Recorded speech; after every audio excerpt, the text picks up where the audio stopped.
All right, so Bob, we're back, episode 4 of Two Guys in the Cloud, and once again we have a third guy. Always great to have a guest here join us and make us look Yes, smarter for sure. and our third guy is Tim Donovan. Tim, welcome to the program.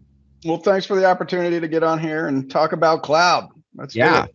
yeah, that's right. So yes, of course. So as the big intro for Two Guys in the Cloud, really is what the title conveys. It's a couple guys just talking about the cloud and all that it brings to the marketplace and the technology and impact to the economy and areas of innovation and all the players. And it's very spanning. It's a very, wide spanning conversation that, we're beginning to have and having a lot of fun along the way.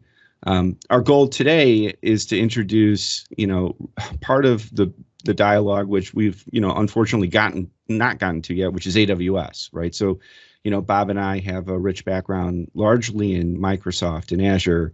But of course, that's just one component of cloud, and AWS represents a very significant other big component to it. And our hope is to sort of, kind of jump in and talk about all this stuff. So maybe can you give us an introduction of, kind of your background, where you're coming from and how you get to the picture? Yeah, absolutely. So I won't give you the whole long story. You can see there's a little gray in my beard, but in terms of cloud, my first exposure, there was a handful of us back at MCI, the old MCI, that were tasked with building an infrastructure as a service business. This is back in the late 90s. Mm-hmm. So that was kind of my first, but honestly, the hypervisor wasn't there. I mean, there's ESX, but the overhead for ESX, it wasn't viable. It was still us effectively renting hardware almost with an image, managing the image, and then doing some platform management as well. But after that, I ran a SaaS business for a company called VeriSign. Mm-hmm. So VeriSign was probably the largest, I want to say, doing back office for all your telcos, your wireless telcos. So mostly tier 2, but a few tier 1. So and then from there, I jumped directly into cloud. So this would have been, in the 2009 timeframe. I was hired by the Department of Labor and tasked with coming up with how they comply with the executive orders for cloud adoption. So, and a lot of it was being, driven by the Office of Management and Budget. Mm-hmm. So, working with the Office of Management and Budget and working with NIST. So, peculiar. What happened was they came out with an executive order and a mandate for cloud adoption within cloud before anybody had defined cloud. So, in order to be compliant, in order to get your funding through OMB, we had to decide who was complying with this. One was defining what cloud is so that we could demonstrate compliance. So working with NIST. That sounds like all the generation of government economy. Create jobs around defining an entity that doesn't exist yet. I don't know. But yeah, keep going. I'm sorry. Yeah. So and then from there, I jumped in with NetApp. They were launching their virtual data on tap cloud appliance. And I was part of the first reInvent AWS in 2012. Launching that product, which has come a long way. So, it's now the core of the business for NetApp. And then kicked around, at a number of, the way AWS does it is you have technology partners and then you have consulting partners. So us as Insight, we're a consulting partner. But up until coming to Insight a little over a year ago, I had spent almost all of my career or most of my cloud career as a technology partner. So building these platforms, the kind that they sell in marketplace and such. But that's kind of my background. So over the last a little over a year, we've been building this AWS practice within Insight. Yeah. Okay, great. No, thank you. It's interesting hearing you talk about the different kind of partners, technology versus consultant partners.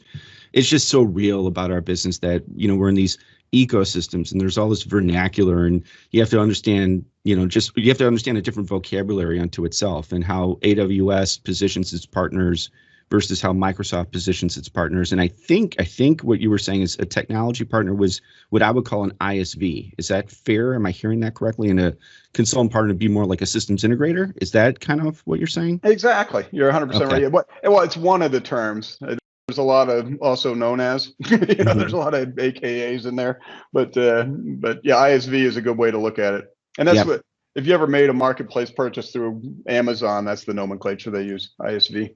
Actually, it's a very good segue. So marketplace, which is, that's another sprawling topic in the world that we live. And my interpretation of the marketplace with AWS is that it's very mature. But it may, and when we talk about marketplace, we're not talking about, going to Amazon and buying books. You're talking about a completely different concept. Can you describe it? When we talk about the AWS marketplace, what are you talking about? Well, it means different things to different. If you're an AWS customer, and you might be a direct customer, you might be going through a partner like Insight, you can go to marketplace and make a purchase. You can purchase anything, just about, whether it's NetApp or Dell EMC, anything that you could possibly imagine. It's pretty expansive, the catalog now. But as you guys know, some of our customers have some scale, and that scale affords them certain discounts for those same types of offerings that they will buy in marketplace. If you just buy them straight from marketplace, it wouldn't represent your discount. So the world that my team and I live in a lot more now is that customers who want to make a marketplace purchase, but also want to get the benefit of that special pricing that they might have been afforded due to their scale that they're getting through Insight, will come up with a consulting partner private offer, in which case they're able to get that discount that they may have gotten with Insight had they not gone through marketplace. Only that same discount or something in close parity will be purchasable through marketplace. And it's a very specific process. We follow similar, but we give them a quote. They say, yes, this makes sense.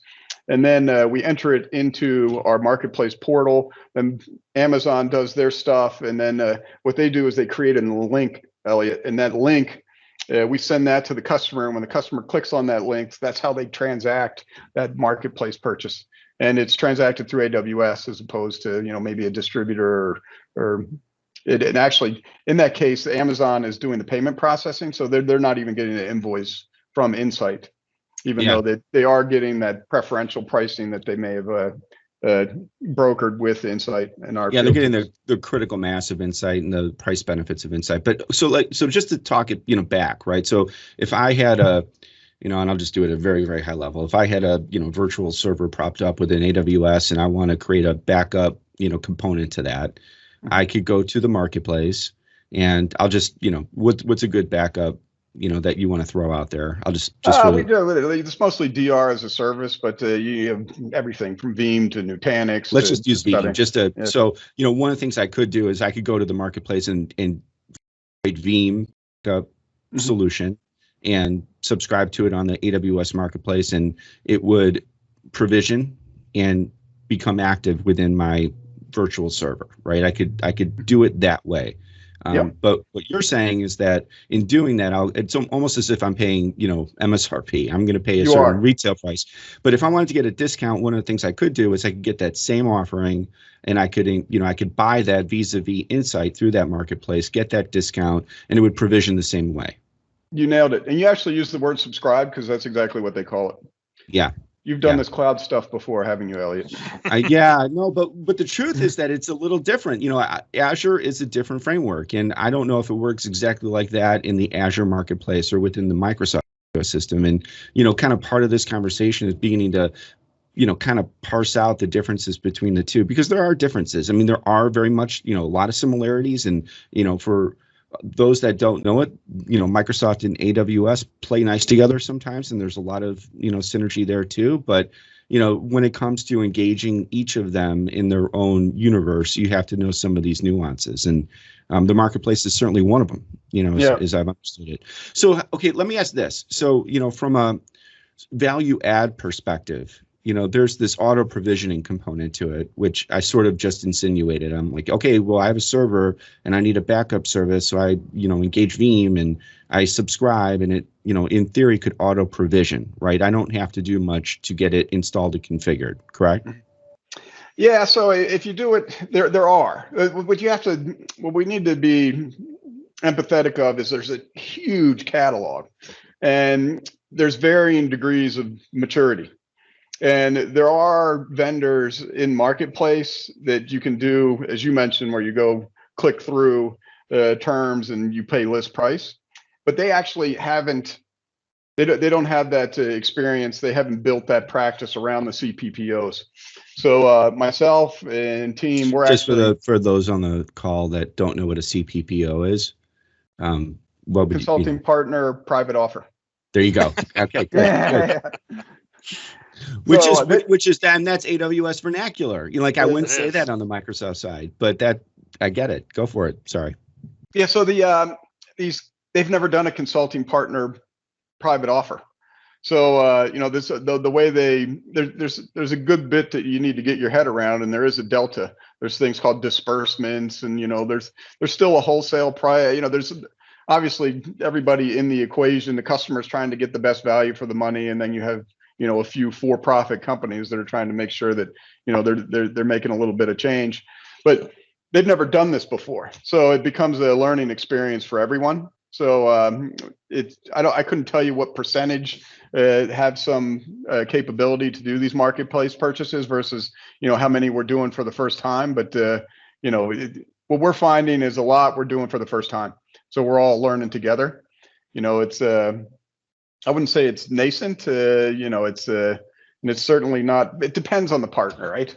Some of it's more minimal than it is viable in terms of minimally viable, but everybody's willing to and eager to do it because the customers are seeing great advantages to doing these marketplace purchases. One thing, Elliott, is it allows you to burn down your what they call an EDP, the discount program for large enterprises that Amazon has. It allows you to burn down your commitment for that EDP by making these software purchases through marketplace. And it allows you to amplify your purchases within Amazon, which entitles you to a bigger discount. So, and additionally, anyway, yeah, I won't get into the detail, but it's also in many cases simpler to make those purchases through AWS than perhaps have to go through the rigmarole of adding something to your AOP in the middle of the year kind of stuff, because you can make these purchases through Amazon or maybe a delta on your existing operating plan, right?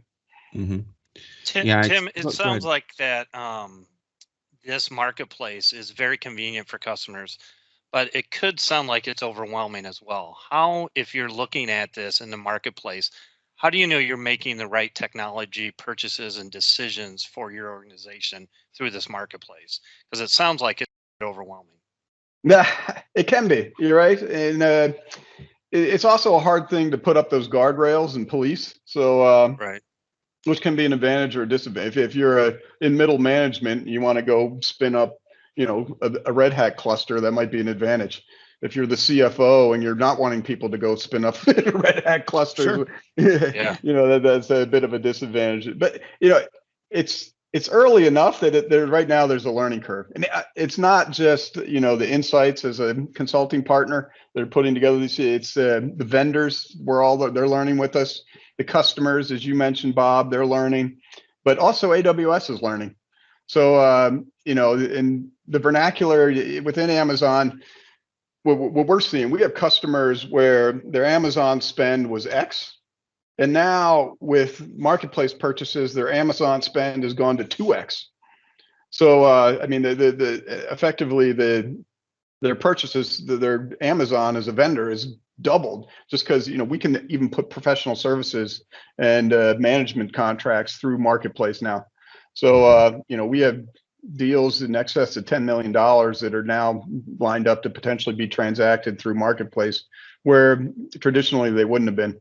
And to your point, it makes it convenient for the folks to there's a discount that 10 million, but by going to 2x, it's not like their discount on AWS is going to be 2x, but it might be 25% more. They might be getting 25% greater discount. If they were making 10% off of their EDP, now they're getting, call it 1 point or 12.5 points, or it could be even more. That could be a 50% increase on their discount they're eligible by running these software purchases through marketplace.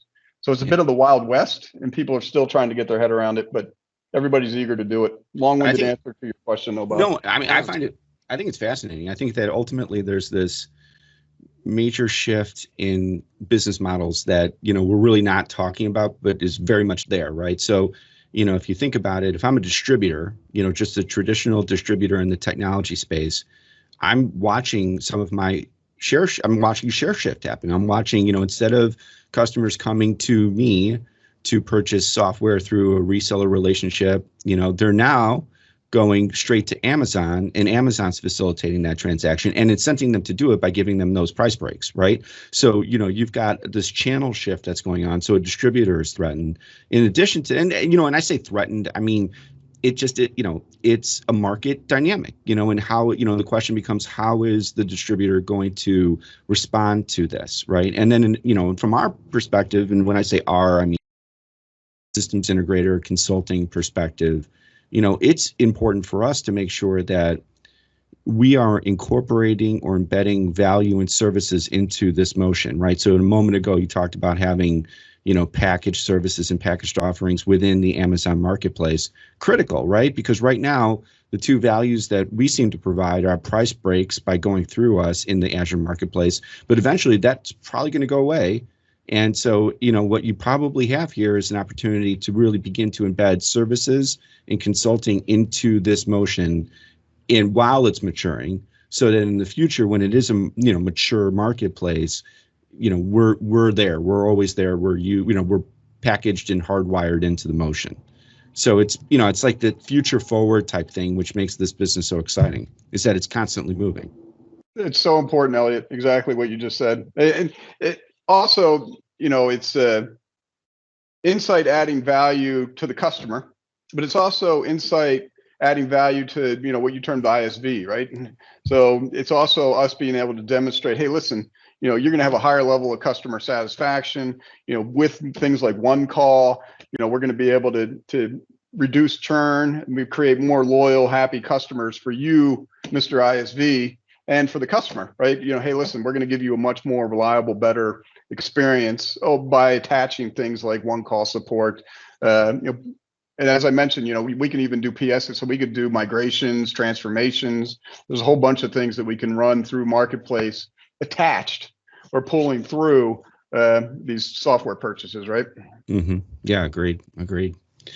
So, if we kind of segue off the Marketplace for a bit, we talk about AWS just, as a platform.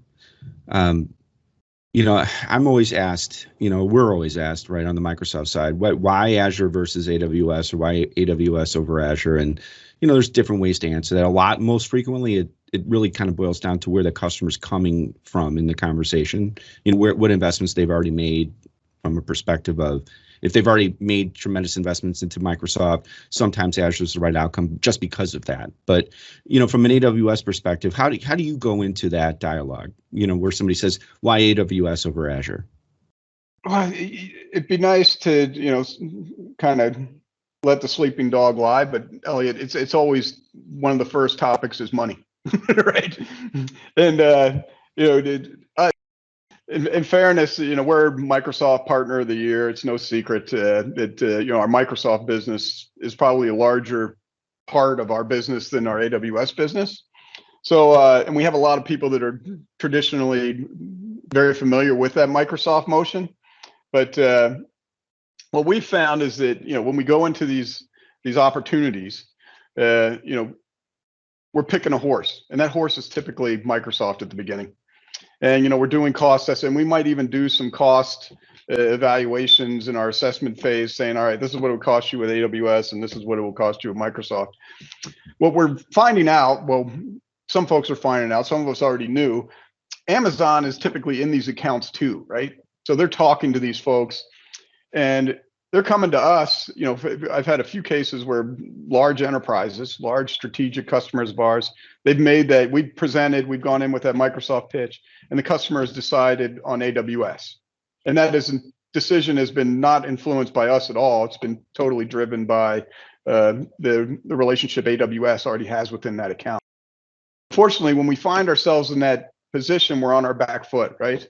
Because now what I'll get the call in month 5, after 3 or 4 months after the pitch, and they'll be like, hey Tim, we understand we do AWS, and customer XYZ, they've made an AWS decision. Is there any way we can support that and support the rebill? Some cases we'll go to Amazon and they'll be like, hey, listen, 4 months ago you were selling against us. We already picked a partner, and it isn't you, because me and this other partner. So in other cases, AWS has bid it direct, and they're, God bless them, they'll come to us and say, hey, listen, we know that there's a whole heck of a lot of Microsoft workloads at this customer, and they're rationalizing a data center, and they have 8,000 VMs within this data center, and they want to move those to AWS. And we realize that nobody knows their Microsoft environment better than you. So what we want to do, we do want to team with you on the PS side of this and have you help us with the migration. Other times they're saying, hey, listen, we've already got another partner. So and just really while you're talking, I mean, what that I think brings up, and this is sort of the sausage behind the curtain kind of thing. The ugly part of our business is that there is the technology, and what's the better technology, and then there is the business part to this. So you just said something that I don't know if everybody knows, which is that there is AWS is partnering with another a partner, a consulting firm, whatever, however, company A, right? And if they're brought into the dialogue first with the customer, either from the customer or because AWS brings them into the conversation, there's a certain, and I think I'm right about this, and this is where I need you to confirm it. There's certain preferred pricing that they get because they're the preferred partner in that conversation. And so as a result, when you talk about rebilling, you're talking about the fact that they get a greater level of margin because of that status. Is that fair, or did I say that wrong? Well, it's actually a pretty level playing field. Okay. But the thing is, it's at Amazon's discretion. So that particularly in the EDP, it's a pass-through term. Amazon will give you a hard no. They'll say, hey, listen, this customer is going to stay direct, or there has to be consent to assign, and one of the people consenting to that assignment has to be Amazon. So Amazon will give you a hard no, and they do it often, particularly the larger. When you said you said EDP, what does that mean? It's it's their enterprise discount program. So it's like an EA in your Microsoft world. Right. So vernacular. Yeah, exactly. Pick a Fortune 10 company, right? They're all going to have EDPs with Amazon. Mm-hmm. And honestly, you'd be surprised. There is some naivety where, like, folks, if this is talking to folks internal to our company here, Amazon's talking. If you're in a big customer, Amazon is talking to them. You can be assured. And then, rich Uncle Bezos has lots of money, and he's more than happy to give that money to customers to help facilitate an Amazon decision, right? Mm-hmm. In the case, they have a MAP program. They have a whole slew of different programs that facilitate migrations. They give credits. We have a customer. Yeah, no, I mean, and I think that's right. So we live this, right? In the sense that it's important, to acknowledge that in most of our clients, we're not just competing with other partners, but we're competing with, Microsoft, and we're competing with AWS, and because they've got a direct motion as well. And, when you talk about that EDP, what you're saying is, if we're engaging a company, like I'm just going to throw one out there, like Ford, right?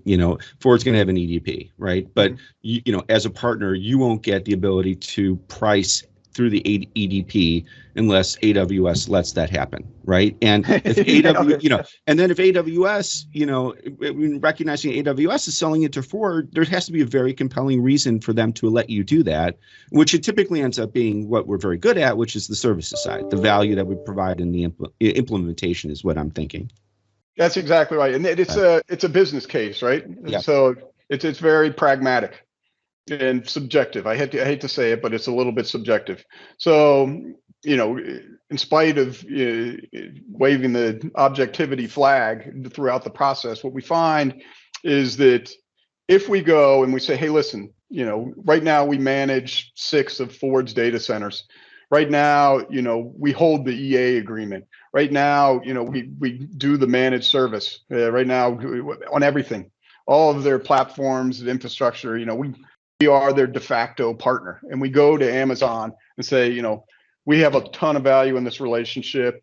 and we're going to continue to manage this. We're going to facilitate the migration. Ford has already made an insight decision on the migration or the transformation.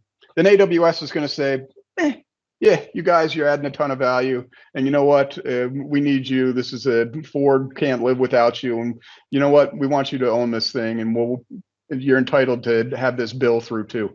So, which could be, yeah, we won't talk about margin, but I mean, it could be a significant amount of GP that is available there from that rebill, to the tune of many millions of dollars a month. Yeah, and that gets back to the whole thing of the, making the sausage or what's behind the curtain, and it's important for, folks in the marketplace to acknowledge, to know, and they do. I mean, our customers are very savvy. They know that, these are dynamics that are going on there. But, there's the technology and finding the right solution, is AWS and or Microsoft and or Google going to be the right outcome? And then there's understanding that there's math behind the scenes, and that, it's really important to know that you're working with a partner that's going to provide you an agnostic recommendation based on what's the best technical outcome, and that ends up, getting lost frequently. And, one of the benefits that I think we have on this call is that we work in a very agnostic environment, and so we can have a very free flowing conversation, because we know in the end what's important for the customer from a technology perspective and from their own business priority perspective is what's going to matter in the end. It's sort of how I kind of digest all this stuff more than anything.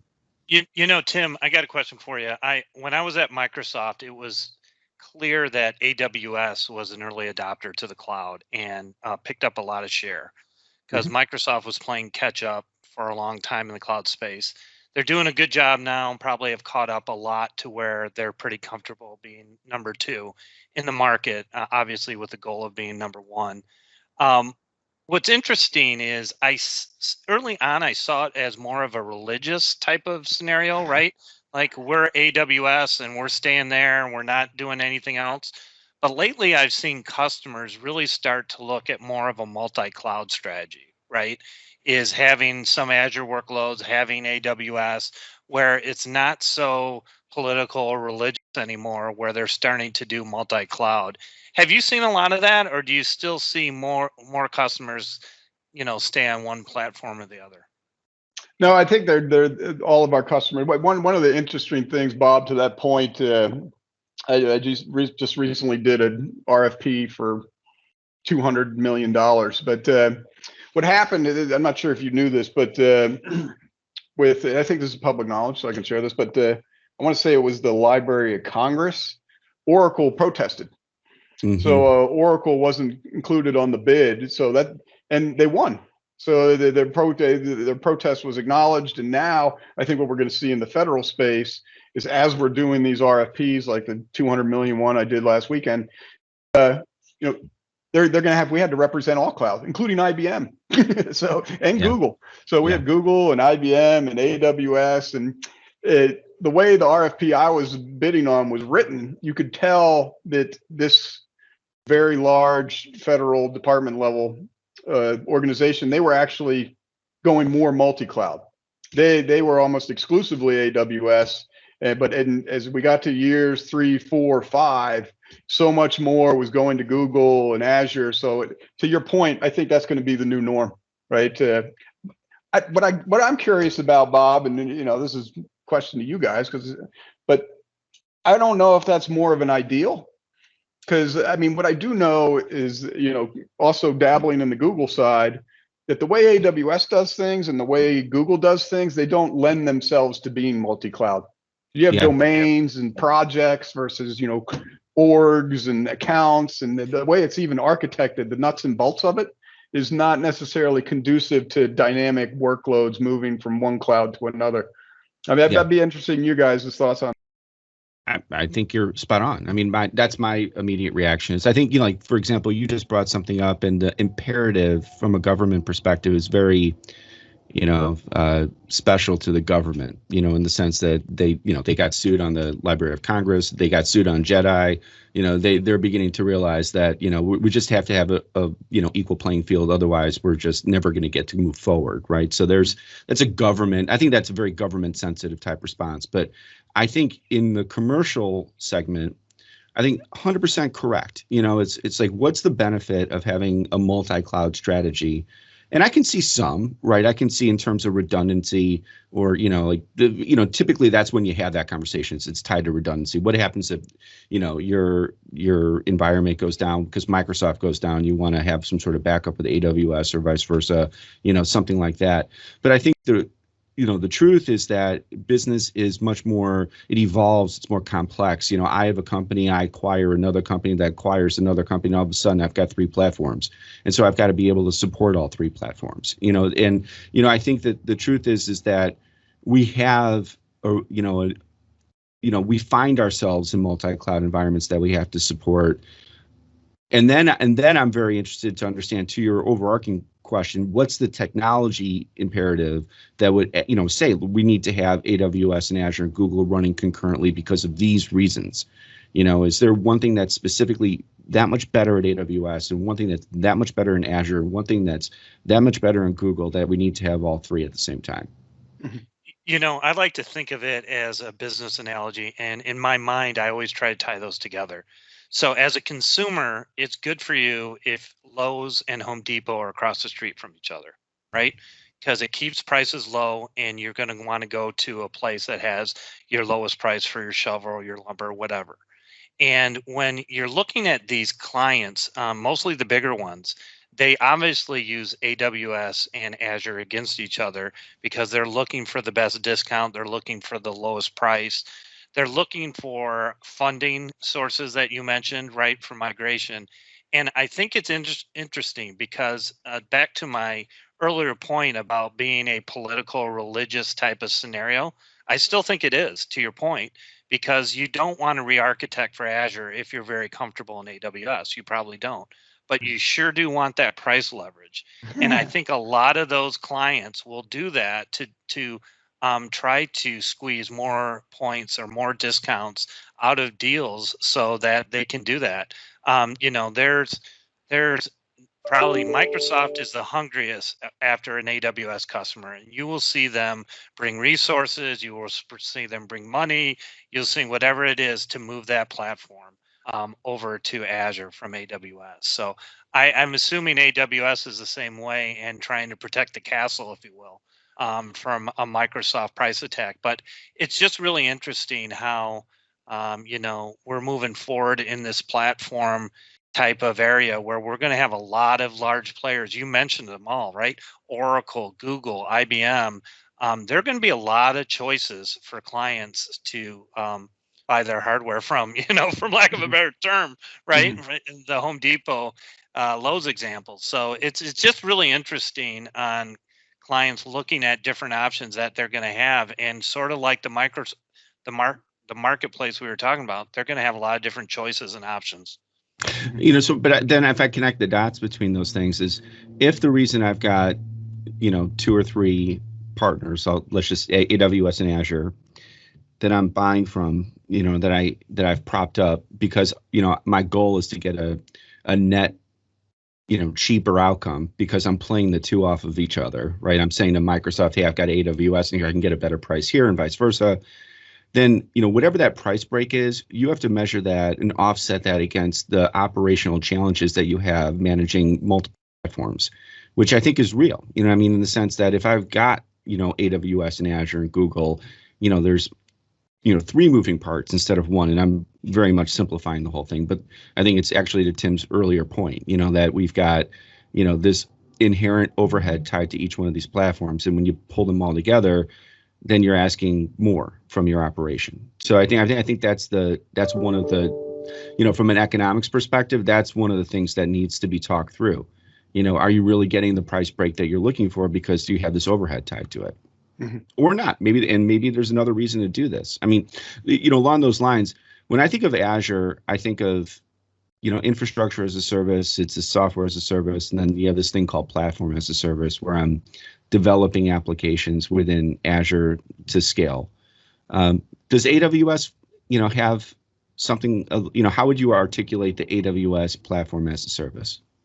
AWS, and it's strangely, to give you a little bit of a step back here. So, when I was at the reInvent in 2012, I was there for NetApp, that product, which is a very much enterprise class offering, right? NetApp at that point would claim that they had, 80% of federal, and they had these niche businesses, even though Dell EMC probably had a greater market share than that, but it was 100% dyed in the wool enterprise.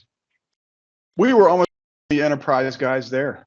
It was all like these startups, and a lot of them aren't startups anymore. A lot of them are now enterprise class solutions. You have, I know you guys, we talk about things like Databricks, and we can talk about, and what Amazon did is they took a lot of these, and I'd hate to say it, but they if they saw something that had value, they pretty much built it themselves. You have things like Route 53, you have elastic load balancers, you have ECS that competes with Kubernetes, you have all these Amazon native services that compete with these services that are enterprise. So to your question, a lot of it's going more towards serverless. A lot of it's going more towards function as a service, code as a service. A lot of it isn't even infrastructure or platform as a service. It's a whole new realm that they're not. What's strange is I have customers that are, not big scale, that I'm doing, ECS clusters, running Docker. They want to containerize things, and they only have a half dozen servers that they want to go spend $20,000 doing this stuff. But what I'd say is that, and this is a question that I have, is that it comes down to workforce. Some of it comes down to workforce, and that has to be part of your economic situation. And there's one of the benefits Amazon has is that maybe they got an earlier start. When I was at reInvent in 2012, and 80% of the companies there were startups, and they were getting on the stage with Jassy and talking about their next great thing. Some of it became the next great thing. I mean, companies like Lyft, and you could talk about some of these companies that stood up on that stage. And full disclosure, I'd say that Amazon, of their $50 billion that they did, and AWS did in 2019 or whatever the heck that number was, I wouldn't be surprised if 60-70% of that was Lyft and Netflix and some of these big anchor customers that they started with early. And I would say that Azure, quite frankly, you have a foot up on the enterprise space because A, they built the platform with enterprise in mind, because B, a lot of those guys that know .NET, that know Visual Studio, that know SQL Server, that know Windows Server, they know Azure, right? Whereas if you come over to the Amazon, where you're going to have things like Route 53, you're going to have DynamoDB, you're going to have all these things that granted, if you spent some time, you could probably get your head around it, and it's pretty darn intuitive. But still, it's a shift from these guys working in the Dynamics, Microsoft, Visual Studio, .NET world. It's a bit of a leap, and plus it's sort of counterintuitive. So what I'd say is the breadth. Amazon has 200 plus native services. So we talk about elastic containers, we talk about Route 53 for DNS, CloudFormation, which is same as the HashiCorp, Terraform type stuff. They have all these native services. They do so much more. And once you rely on those, once you're using CloudFormation, once you're using Control Tower, once you're using it's almost game over. It's going to be really hard going back to the earlier conversation, multi-cloud. I don't know. Once you're down the road with all these AWS native services, I don't know that it's an easy lift and shift to go to another cloud. Mm-hmm. Pedigree seems to be a huge thing here. It's, how did the company grow up, and where does your workforce come from, and, where have you made your investment? I think that makes perfect sense. Mm-hmm. I'd be curious, if anyone's done any statistical analysis on workforce, because to me, that's a big part of it, right? It's a big part of our value prop, because we are that backstop. We are these Microsoft or AWS experts that, people can turn to and say, hey, listen, how do I do Okta as a single sign-on AWS? You don't need to have every single, skill set to cover AWS or Azure, and that's a big part of what we do. But to me, if I was a CIO and I was making an investment in either AWS or Microsoft, I think the available workforce piece would probably be one of the. I guarantee you, staffing OpEx and some of these consulting fees end up being one of the bigger parts of that equation that people don't always acknowledge or recognize when they're doing these cost assessments. Yeah, agreed. That was a huge tangent. I'm sorry, I got way off topic. No, I mean, I don't. There is no tangent today, Tim. Yeah, that's right. It's free flowing information. Yeah. No, it's interesting though. But when you think about the big players that are out there, right? These Fortune 500, 200, 100 companies, they have relationships with the Oracles, the IBMs, the Microsofts, the AWSs of the world already. And that, conversation is going to continue to get muddier and muddier and muddier as a lot of that stuff is being done in the boardroom, those decisions being made, because, Oracle Cloud is not as popular as Azure or AWS. But if a client has a huge Oracle spend, there may be a push for them to do more Oracle Cloud moving forward. So it's just really interesting dynamic of all these players that have been traditional software type of companies that are now in the cloud, right? Mm-hmm. Microsoft, for example, when I was there, was clearly the number one software provider in the world. And I don't even know if they consider themselves a software player anymore, right? They're a cloud company. So it's just very interesting how these different dynamics are changing in the corporate level to make these decisions moving forward. To me, a lot of it's no brainer, right? So sometimes when somebody comes to me and says, hey, listen, I'm a Disney Studios and I need tons of transcode, then it's just like, wow, yeah, Amazon. If you're doing an e-commerce shop and you're doing tons of online marketing, well, yeah, that's Google, that's DoubleClick, that's BigQuery, that's obvious. Right. And the same for Azure, I think, is a default for some of these traditional enterprise workloads that are running on. And Oracle is obviously huge in that real-time bidding advertising space, the popping ads along with Google. So, some of it I think is going to default, right? I think some of these workloads, once we're all cloud guys and we can think like, oh, okay, the Amazon has their own native transcode services that just about everybody there's a reason Netflix runs on. There's a whole bunch of things that you're just naturally going to default to Amazon. And Google, between DoubleClick and BigQuery and everything they do in the advertising space, it's going to become the de facto. So I think that'll in some ways drive that multi-cloud thing. And I think as more people become conversational about it, more sellers, more people in our field start to realize, oh, okay, so you're a big, and I'm having this conversation now, so I know you're a big e-commerce shop based out of Canada. You does, I get it. You use BigQuery and there's some things you need to do there and blah, blah, blah. And telling them, no, you shouldn't use BigQuery. You should use Azure for this, $500,000 a month workload. I don't think that makes sense. I don't think anybody's going to see that intuitive. But people are trying to lay the boundaries. If you ever played like those games, what was it, Risk or something, where you're trying to decide, what tanks you're going to move into what country. And, I think we'll see more of that in the next few years, where like it'll just be intuitive. Like, okay, I have a whole bunch of SQL databases I need to run, and of course you're going to use Azure. I have 365 is almost already that way, right? Yeah. So G Suite, I'm curious, like, what do you see in terms of G Suite versus 365? I guess the question is, how often do we run into that conversation? And a lot less than it used to be. I'll just put it that way. I think that's the best way for me to say it. There was a time, where that was a real conversation where we were having it all the time. And, earlier we talked about how Azure and, if there's an AWS deal, there'll be money thrown at it, vice versa. AWS will throw money at a Microsoft deal. It used to be like that with Google, where, gosh, if, there's a compete, there was money, but that's just not in the vernacular anymore. That's the best way for me to say it. It's like the heat isn't there anymore. I'm sure that doesn't mean that we don't run into that, a certain frequency throughout the day.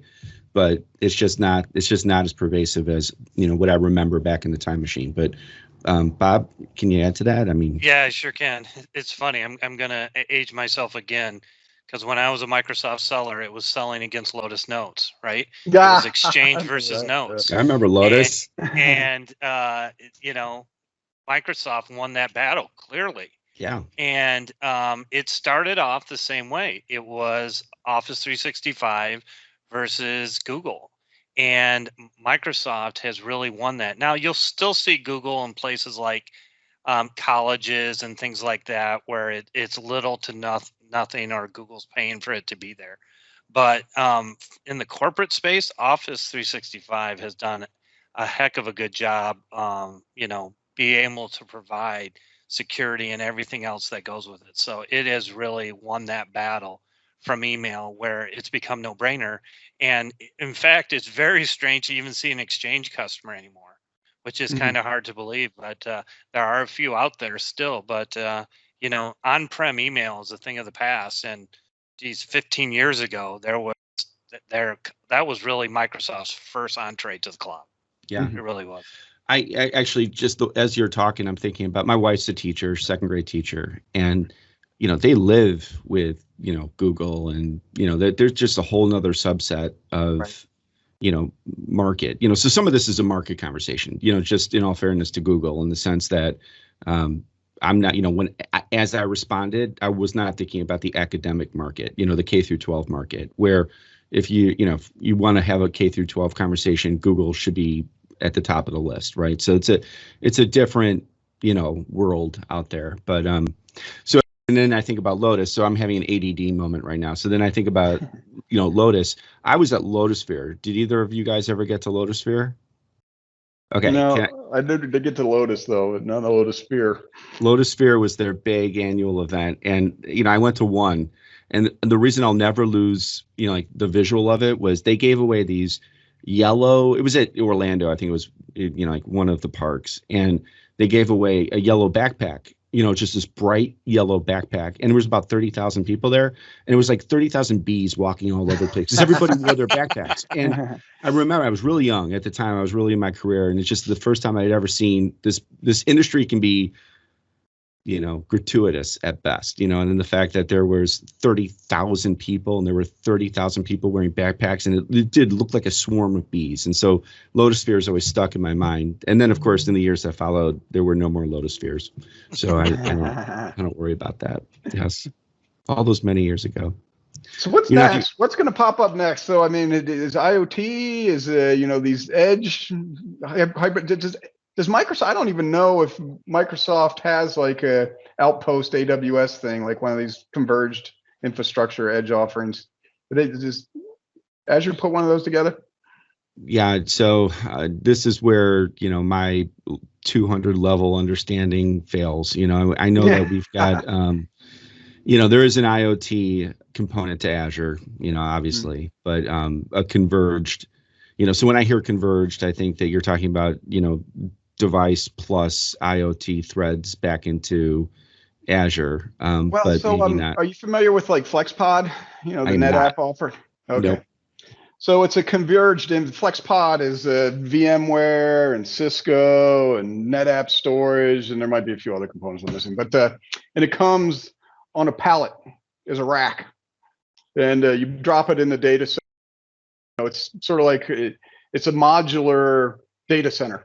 Yeah. And rather than, people having 20 racks of NetApp filers and then 20 racks of Dell servers, it's more like, okay, I got one, I've used that, I've used capacity, I add another one to the cluster, and I add another one. What Amazon has come up with is Outpost, which is their own converged infrastructure. So if you think of like OpenStack, so now what they're doing is and it runs all your native AWS stuff on the AWS hypervisor, and it's EC2 and S3.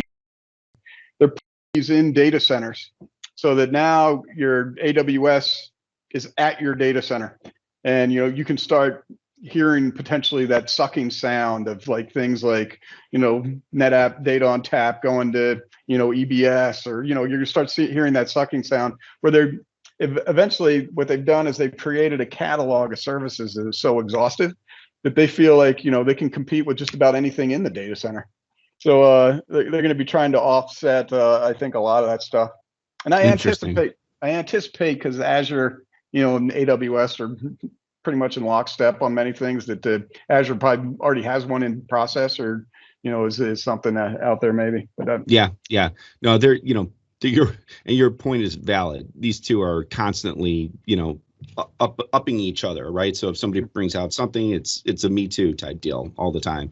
So yes, to your point, there could easily be something that's comparable on the Azure side that I just don't have visibility to, and I'm gonna have homework after today. So that's a podcast, Elliott. I think that could be a podcast. Our audience I love as it. well, right? That's really good. That's a topic. Boom. Topic. It is. And then again, it's, what this all speaks to is the innovation that this whole thing is, forcing. This is all forcing great innovation, which is, it is. Yeah, it's fun. All right. Well, I think we're about to hit the mark here. I think I'm looking at the time, and we've taken an hour of your day, Tim. So I feel bad for that.